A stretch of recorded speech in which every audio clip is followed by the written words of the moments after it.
kanang pangayo pag ayan po nato sa Ginoo nga law makalahutay kita sa atong mga atong pagpaminaw o sa atong signal nini kagabion karon mga igsoon.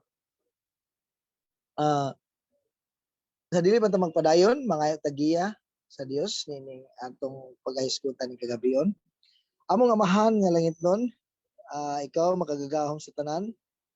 Ikaw anaa sa langit, dalaygon ka Dios nga nagatan-aw Lord ni atong sa mga katawhan nimo Lord nga matud-anon o kinasingkasing nga maminaw kanimo, kinasingkasing nga kinabuhi sa imong kaubuton Ginoo.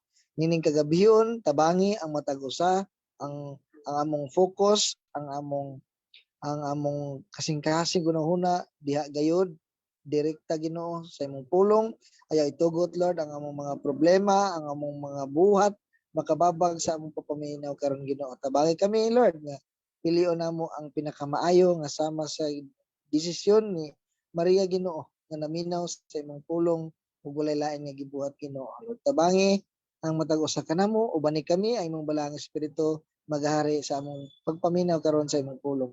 Ako usab Lord nga imong instrumento, himo ang yano simple ang akong pagpaabot, himo Ginoo nga ang imo lang yung mensahe ang akong mapaabot Ginoo. Lord, dili ta maskulan sa akong emosyon Ginoo. Tabangi ako, tabangi ang kaming tanan Ginoo. Mamuhat ka sa among kinabuhi, sa among paghisgutan karon nga imong buhing pulong ni kagabihon. Dalaygon ka Dios, Lord, among isalig kanimo ang tibok oras ang among mga signal usab Ginoo. Sa pangalan ni Ginoong Hesus. Amen. Amen. Ang atong paghisgutan karon mga igsoon anaa kini sa Juan 21, Juan kapitulo 21 bersikulo 1 paingon sa 14 mga igsoon. So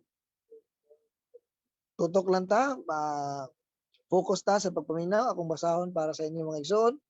Gingan nganhi sa akong Bisaya nga version nga Biblia mga igsoon, gitaytulan kini nagpakita si Jesus sa 7 ka tinun-an. Sugdan nato, human niini nagpakita na usab si Jesus sa iyang mga tinun-an didto sa lanaw sa Tiberias. Ug ang iyang pagpakita ingon niini. Nagkatigom sila si Simon Pedro, si Tomas nga ginganlag kaluha, si Nathaniel nga taga Cana sa Galilea, ang mga anak ni Zebedeo ug ang duha ka laing tinun-an. Miingon kanila si Simon Pedro, "Managat ako." Sila miingon, "Muuban kami." Busa nangadto sila og nanakay sa sakayan, apan wala gayud sila nakuha tibuok gabi. Sa pagsubang na sa adlaw, nagtindog si Jesus didto sa lapyahan. Apan wala makaila ang mga tinun-an nga si Jesus di ay kadto. Unya miingon siya kanila, "Mga anak, nakakuha ba kamo?" Sila mitubag, "Wala gayud." Siya miingon kanila, "Itagtag ang inyong tukot dapit sa tuo sa sakayan ug makakuha kamo." Busa gitagtag nila ang ilang pukot ug wala na sila makadaog pagbira niini kay daghan man kaayo ang ilang nakuha. Ang tinun-an nga gimahal ni Jesus miingon kang Pedro, "Ang Ginoo kana." Sa pagkadungog ni Simon Pedro nga ang Ginoo di ay kadto, gitapis niya ang iyang sapaw kay naghubo man siya og miambak sa tubig. Ang ubang mga tinun-an nangadto sa lapyahan, sakay sa sakayan nga nagbira sa pukot nga puno sa isda. Dili kayo sila layo sa lapyahan, mga 90 or 90 ka metros lamang. Sa pagkawas na nila, nakita nila didto ang usa ka tapok sa binagang uling nga may isda nga gisugba ug may pan usab. Unya miingon si Jesus kanila, "Pagdala kamo diri og pipila ka buok isda nga inyong nakuha." Busa mikawas si Simon Pedro ug gibira niya sa lapyahan ang pukot nga napuno sa mga dagkong isda. 153 kabuok ang tanan. Apan bisan pa sa kadaghan sa ilang nakuha, wala gayod magisi ang pukot. Unya miingon si Jesus kanila, "Dali nga ri og pangaon kamo." Walay usa sa mga tinun-an nga nangahas pagpangutana kaniya kung kinsa siya kay nakailaman sila nga siya mao ang Ginoo. Usa miduol si Jesus ug gikuha niya ang pan ug gihatag kanila. Gihatag usab niya ang isda. Ikatulo kining pagpakita ni Jesus ngadto sa mga tinun-an human siya mabanhaw. Mao kana ang pulong sa Dios sa Juan 21:1 paingon sa 14 mga igsoon. ngatong pagahisgutan karon. Taas ni siya mga igsoon, ato ning isa-isahon hangtod buntag. Bitaw mga igsoon, komedya lang, atong naay mga punto nga atong kuhaan diri mga igsoon. Dili gid sa ingon nga tanan verse atong kuhaan. So ato ning giuluhan og ang Dios makahimo sa wala ngadto sa abunda. Sa English na ko, God is able to do from nothing to many. So sa atong context nini mga igsoon, nabanhaw na si Jesus ani bago kumanta na kuan atong April, di ba? Ang mga message adto about sa sakripisyo ni Jesus Christ dayon sa iyang pagkabanhaw. Dayon karon mao ni ang atong isgutan mahitungod sa ang context nini, pagkabanhaw ni Jesus. Nagpakita siya sa ikatulong higayon, 3 times nga nagpakita si Jesus. Una niyang pagpakita ang sitwasyon adto, ang mga tinun-an nagkatigom sa kalawak, nanirado sila. Sa makita nato na sa Juan kapitulo 20 bersikulo 19 paingon sa 25, makita nato didto nga mitungha lagkalit si Ginoong Hesus sa ilang taliwala, sa ilang tunga-tunga in their midst. Pero niadtong panahon na wala pa si Tomas. Motong si Tomas, ngayon siya mutuo lang siya kung iyang makita. Sa ikaduhang higayon nga nagpakita si Ginoong Hesus, 1 week ang nilabay, nagpakita siya nga naa na gyud si Tomas. Ug unsay nasulti ni Tomas? Nakaingon si Tomas nga Ginoo ko ug Dios ko. Ug sa English pa, my Lord and my God. Dayon mao ni ang ikatulong higayon nga nagpakita si Ginoong Hesus dinhi sa Juan 21:1 paingon sa 14. Okay. Naisgutan diri nga sa Juan 21 nga nagpakita si Jesus sa mga tinunan dito sa lanaw sa Tiberias. Ang lanaw sa Tiberias ako po ning gi-search, mao di po ning gitawag nilang Sea of Galilee. Dagat sa Galilea, so makita nato diri. Dito nagpakita si Ginoong Hesus. 7 ka tinun-an ang giisgutan dito. Nya nabasa nato nga si Pedro ang una miingon nga managat ako, dayon silang unom miingon uban kami.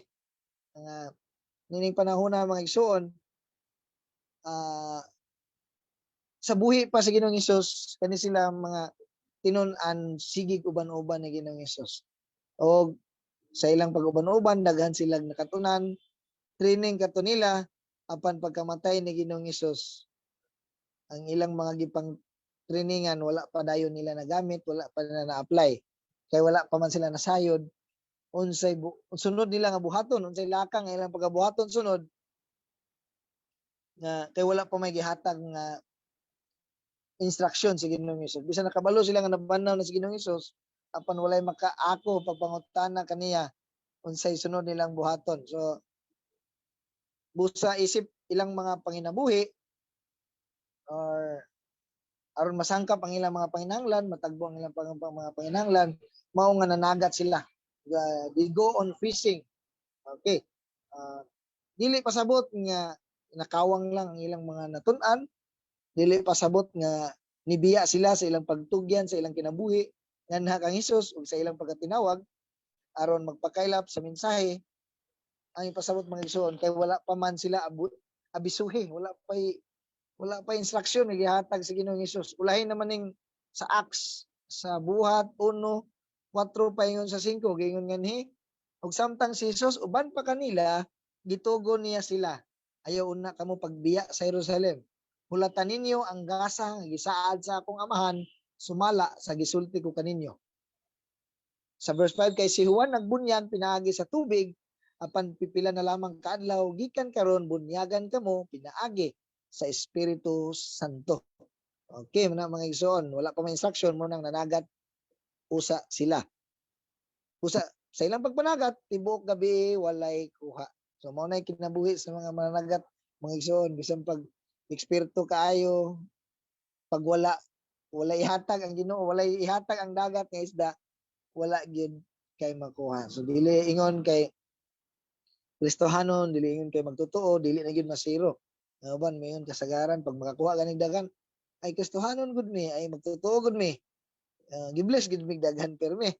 Pero naay panahon itugot sa Dios aron sulayan ang atong pagtuo, aron padayon ang atong pagdotdot sa Dios diha sa pagampo sama sa atong gibuhat karon mga igsoon. So, kay kasagaran man, di ba pag walay problema, daghan ang kuha, malipay.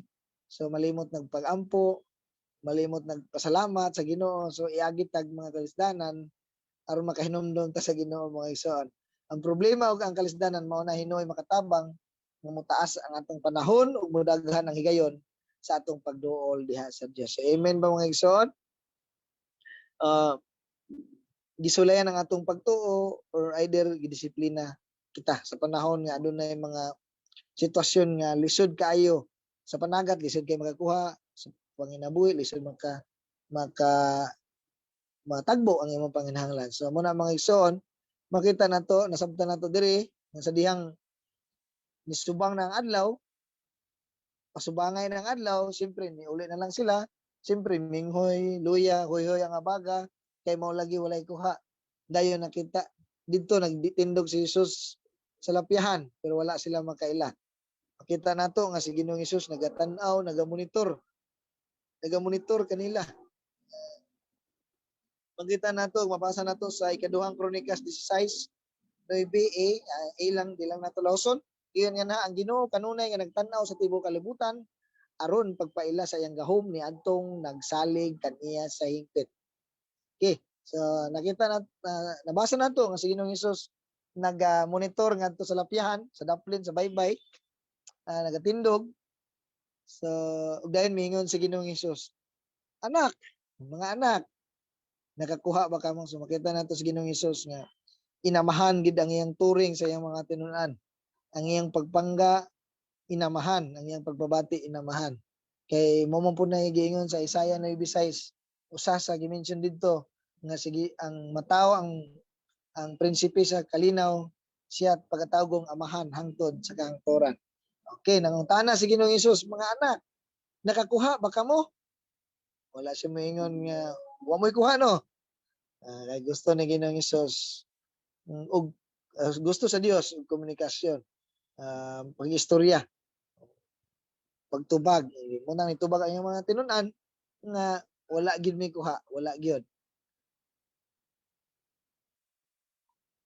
Una mga igsoon, sa verse 6 mingon dayon si Ginoong Hesus, itaktak ang inyong pukot dapit sa tuo. So ngano ka nga tuo man? Siguro kay sa wala man nila gi taktak, giariya ang pukot, mao nga wala pud sila kuha. So positibo kayo ang pag-ingon ni Ginoong Hesus no kay sayang pag-ingon nga itaktak ang inyong pukot diha sa tuo. Dapit sa tuo sa sakayan ug makakuha kamo. Kanang word nga makakuha kamo. Grabe ang assurance nga gihatag ni Ginoong Hesus. Ning panahon na siguro gikapoy na sila, gilaay na sila, pero naa may positibo kaayong advice, di ba? Moingon nga makakuha kamo. Kani buhata ug makakuha kamo. O diha ilang gitaktak ang ilang pukot, bisan wala sila kaila sa nagsulti, basin namasin lang pud sila, total wala may mawala mga igsoon. Ug labaw sa tanan, makadasig gid kayo ang pag-ingon ni Ginoong Hesus nga itaktak ug makakuha kamo.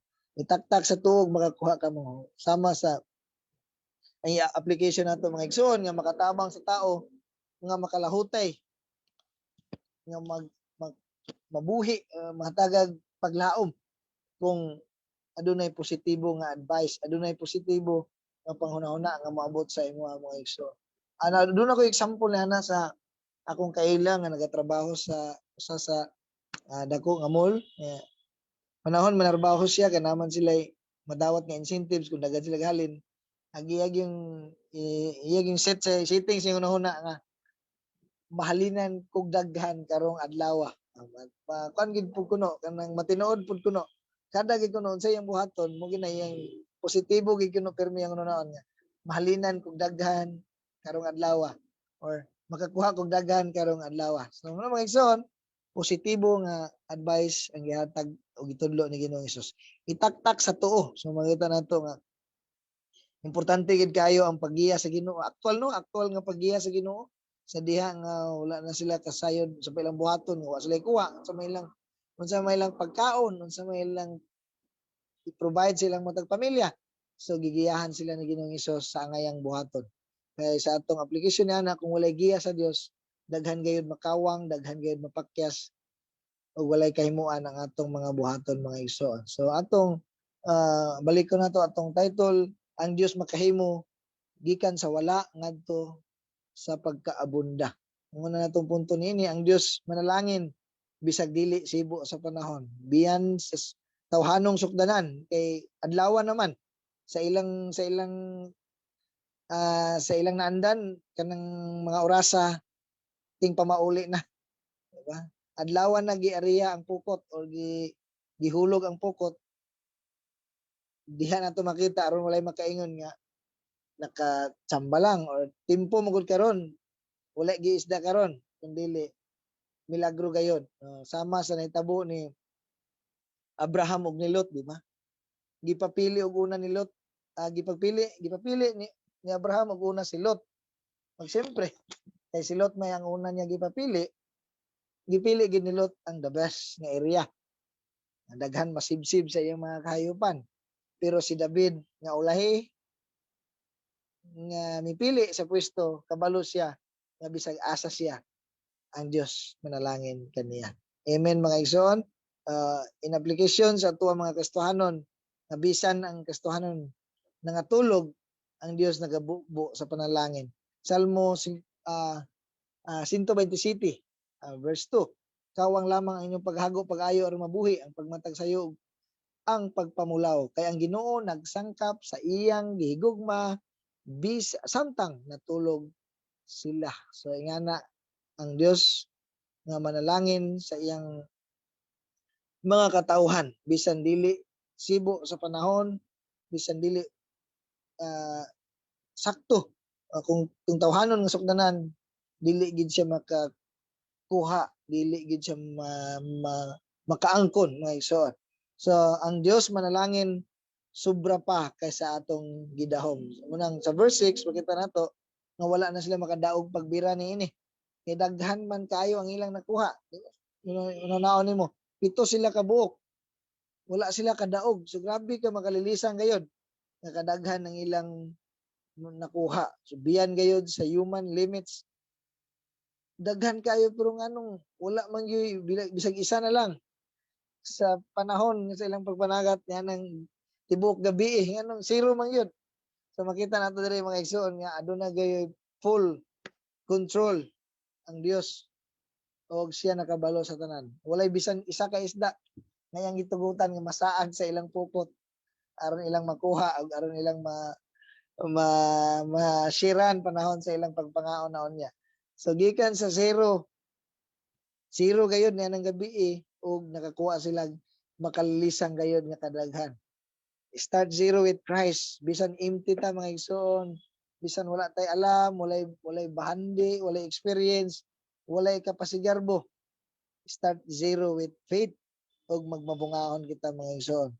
Gikan sa imong zero, imong kagalingon ngadto kang Ginoong Hesus nga puno sa mga panalangin. Gikan sa imong sariling sikap ngadto sa grasya sa Dios nga nag-uban.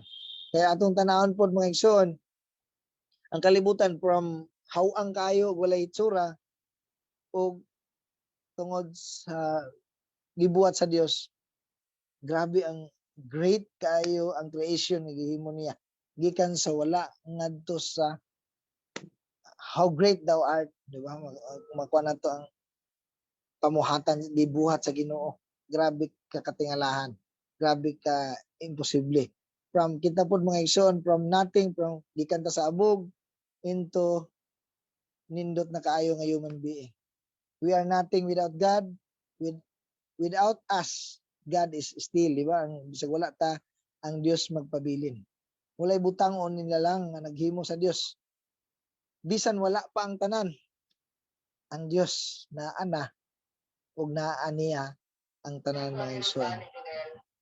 kung mawad-an kita paglaon, kapag laon mga igsoon, kita empty ug walay kabuhay-buhay, walay kahimuan, but when we put our trust in the Lord Jesus, we are full of hope mga igsoon. Puno kita sa paglaom ug sa kay Pastor Bubi pa nga linya, hopefully, dili ingon nga hopefully, dili hopefully, full gid ang imong paglaom. So sama ka na ako mga igsoon sa akong experience sa unang itong panahon nga na COVID ko, na gid to kanang I surrender all to God na gid, kay para sa ako mao na gid siguro to katapusan, labi na lagi kay ang hospital nga akong pag-adtuan kuan naman kanang ako nang pagalantawan nga kaning hospital ang kuan daw diri mga negative yung mga istorya nga tiwasan tiwasan kuno, injeksyonan, ilara kang mura na kanila himuon nga sa tawag ana kanang ilara kang istadihan kay mga estudyante daw ang banda nga mga doktor. So muna akong gika kunan tungod sa akong kahandlok, tungod sa akong kabalaka, nganong dili man ako ni surrender sa Dios ang tanan. Moto nga sa Ginoo na ko tanan gi-surrender, wala na gani ko nagkuan sa akong asawa nga makontak pa sa iya. Gusto na ko nga sa Dios ligid ko magunahuna ni atong panahona, naglantaw na nako ba. Didto wala na may kagulanan. Lantaw na nako ang unahan. Wala na kasakit niya kung matapos man ko. Musunod man pud akong pamilya, di ba? Masunod man pud akong pamilya kay nga matuto man pud nako sila sa kaluwasan nga diha ra gyud sa pagtuo kang Ginoong Hesus. Ang mo lagi na ako ngayon ganiya nga sa akong testimony nga ang gipadayag sa Ginoo nga akong panahon nga ingana, grabe ang kahinangop sa Ginoo kita, manghinayang ta nga mobiya ka atong pamilya, pero ang Ginoo grabe ang kahinangop nga nagahulat ka nato nga sa panahon nga iya na kitang kuhaan mga igsoon. So sa atong message karon nga from nothing, from zero to many, na akong personal experience sa una, from Catholic to born again, from unsa ra ko ka kulokoy, unsa ko ka simple nga karon gigamit sa Ginoo sa ingani nga buluhaton.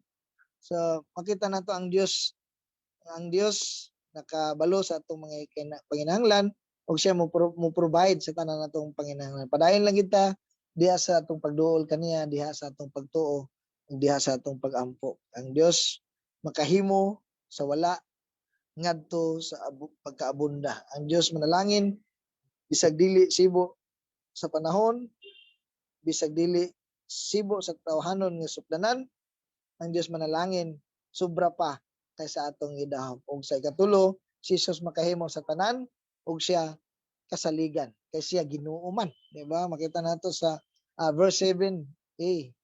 Ang tinun-an nga gimahal ni Jesus miingon kang Pedro, ang Ginoo kana sa pagkadungog ni Simon Pedro nga ang Ginoo diay kadto. So nakita nato nga Ginoo gid kaduha gi-mention ang Ginoo. Then sa verse 12 gingon dire ay katulo gi-mention. Inya mingon si Jesus kanila, dali nga ri og pangaon kamo. Walay usa sa mga tinun-an niya nga nangahas pagpangutana kaniya kay kaniya kung kinsa siya kay nakailaman sila nga siya mao ang Ginoo. So makita nato diha katulo gi-mention si Ginoong Hesus Ginoo. Og katong ikaduha nga pagpakita ni Jesus nga naa si Tomas, katong niingon si Tomas, my Lord and my God, di ba? So makita nato diha ang talagsaon nga pagpamuhat ni Ginoong Hesus, di ba? Sa verse 9, sa pagkawas na nila nakita nila dito ang usa ka tapok sa binagang uling nga may isda nga gisugba ug may pan usab. So makita nato diha asa man gikan ang uling, ang isda, ang pan. Kumpleto nga gitagbo ni Jesus ang ilang panginahanglan ni adtong taknaa sa pinasahi nga paagi nga nakapakurat kanila mga igsoon. So makita nato nga si Ginoong Hesus siya gid Ginoo, Dios, og makita nato ang mga milagro dinhi, di ba? Kani mao man ning ikatulong higayon nagpakita siya nga nabanhaw siya. So kana milagro man nga si Jesus nabanhaw gikan sa kamatayon. Dahil ikaduha, gitudloan sila sa pagpanagat nga epektibo. Kay grabe man gid nga gikan sa wala sila kuha grabe nga makalilisang kadaghan sa isda, mga dagko pa gyud. Tan-awon nimo, nunaon nimo unsa istura sa pukot nga nabulit sa kadaghan sa kuha sa isda. So dayon sa ikatulo, naay uling og pan og isda. So, asa man nagikan nga wa man sila kuha nga isda.